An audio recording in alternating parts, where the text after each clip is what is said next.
महाराष्ट्र में पिछले कई दिनों से चल रहा डॉक्टरों का आंदोलन आखिरकार मुंबई उच्च न्यायालय के हस्तक्षेप के बाद स्थगित कर दिया गया है। इंडियन मेडिकल एसोसिएशन (आईएमए) ने गुरुवार को आंदोलन वापस लेने की घोषणा करते हुए सभी चिकित्सकों से तत्काल अपनी सेवाएं पुनः शुरू करने का आह्वान किया। इस निर्णय के बाद राज्य भर की सरकारी और निजी अस्पतालों में स्वास्थ्य सेवाएं सामान्य होने की उम्मीद बढ़ गई है। ये आंदोलन राज्य सरकार द्वारा CCMP certificate course in modern pharmacology पूरा कर चुकी बीएचएमएस चिकित्सकों को महाराष्ट्र मेडिकल काउंसिल में पंजीकरण देने के निर्णय के विरोध में शुरू किया गया था। बता दें कि महाराष्ट्र सरकार ने 3 अगस्त को जारी एक शासन निर्णय जीआर के माध्यम से सीसीएमपी पाठ्यक्रम पूरा कर चुकी बीएचएमएस चिकित्सकों को महाराष्ट्र मेडिकल काउंसिल में पंजीकरण का रास्ता खोल दिया था। सरकार की इस फैसले का आईएमए, रेजिडेंट डॉक्टर संगठनों तथा एलोपैथिक चिकित्सकों के विभिन्न संगठनों ने विरोध किया। डॉक्टरों का कहना था कि इस निर्णय से चिकित्सा क्षेत्र में भ्रम की स्थिति पैदा हो सकती है और मरीजों की सुरक्षा से जुड़ी गंभीर प्रश्न खड़े हो सकते हैं। इसी विरोध में राज्य भर में आंदोलन शुरू किया गया था। आंदोलन के कारण महाराष्ट्र की कई सरकारी अस्पतालों में स्वास्थ्य सेवाएं प्रभावित हुई थीं। कई नियोजित शल्य क्रियाएं स्थगित करनी पड़ी, जबकि बाह्य रोगी विभाग ओपीडी की सेवाओं पर भी असर पड़ा। इससे हजारों मरीजों को परेशानी का सामना करना पड़ा। विशेष रूप से सरकारी अस्पतालों में उपचार के लिए आने वाली गरीब और ग्रामीण मरीजों को काफी कठिनाइयों का सामना करना पड़ा। मामले की गंभीरता को देखते हुए मुंबई उच्च न्यायालय ने इस विषय पर स्वतः संज्ञान सुओ मोटू लिया। सुनवाई के दौरान प्रभारी मुख्य न्यायाधीश ने सभी पक्षों से संयम बरतने और मरीजों के हितों को प्राथमिकता देने की अपील की।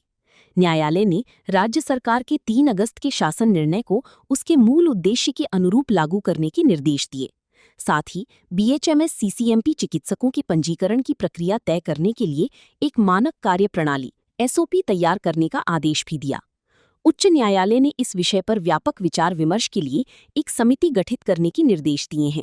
इस समिति में आईएमए, रेजिडेंट डॉक्टर संगठनों, चिकित्सा विशेषज्ञों और अन्य संबंधित पक्षों को शामिल किया जाएगा। समिति का उद्देश्य पंजीकरण प्रक्रिया, कार्यक्षेत्र और चिकित्सा सेवाओं से जुड़े विभिन्न पहलुओं पर स्पष्ट दिशा निर्देश तैयार करना होगा। न्यायालय के हस्तक्षेप तथा प्रभारी मुख्य न्यायाधीश के आग्रह का सम्मान करते हुए संगठन ने आंदोलन स्थगित करने का निर्णय लिया है। इसके साथ ही सभी चिकित्सकों को तत्काल काम पर लौटने और मरीजों की सेवा शुरू करने के निर्देश दिए गए हैं।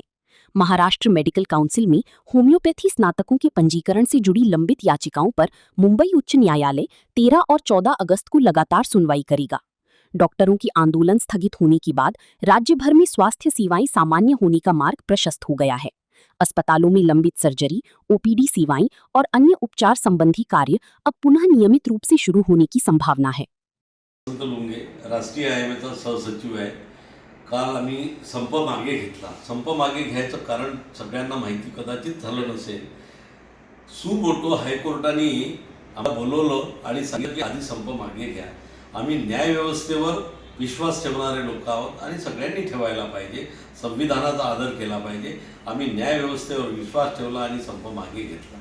त्याचा अर्थ असा नाही की आम्ही थांबलो आहे।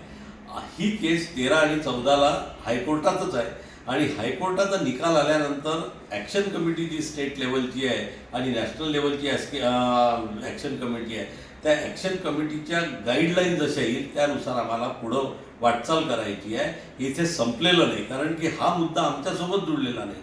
फक्त ॲलोपॅथी आणि एमबीबीएस लोकांसोबत जुळलेला, आयएमए सोबत जुळलेला मुद्दा नाही। हा सगळ्यात महत्त्वाचा मुद्दा आहे, रुग्णांसोबत जुळलेला आहे। रुग्णांची सेवा सगळेजण करतात, पण कोणी कोणत्या पॅथीमध्ये गेली पाहिजे। एमबीबीएस झाल्यानंतर हा ॲलोपॅथी मॉडर्न मेडिसिनचा डॉक्टर आहे। पेशंट जातो मॉडर्न मेडिसिनकडे, तर त्याला मॉडर्न मेडिसिन मिळाली पाहिजे आणि त्याला ॲलोपॅथीची औषधी मिळाली पाहिजे।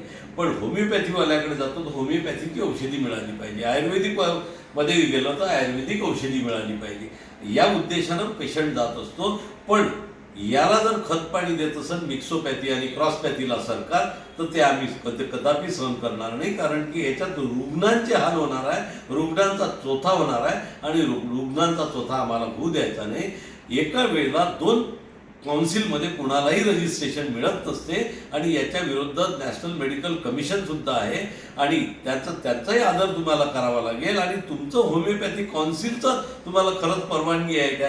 हे फक्त महाराष्ट्रात हे सगळं घडून राहिलं आणि महाराष्ट्राचं सरकार हे ऐकत नाही. त्याच्याबद्दल आम्हाला चिंता आणि रुग्णांचे हाल होऊ नये अशी इच्छा आहे. आणि हा संप जरी आम्ही थांबवला आहे, हा पूर्णतः थांबलेला नाही.